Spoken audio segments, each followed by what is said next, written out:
Hey guys, welcome back to TechMan. Today, let me show you how to roll back CapCut PC to an older version without reinstalling. The other day, I was experimenting with CapCut and wanted to try an older version because sometimes updates change the layout or remove things I like. What I did was open my browser, try visiting Up to Down, which is a well-known site for downloading previous app versions. From there, you can search for CapCut, browse through older releases, and download a version that works best for your device. After installing, you can open the app and explore how that version behaves compared to the latest one.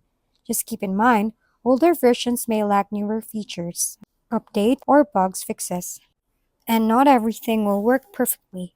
If you want full access to premium tools, the safest route is still using the official version with its proper plans. If we've been helpful, kindly give us a thumbs up and don't forget to hit the subscribe and bell button for more contents.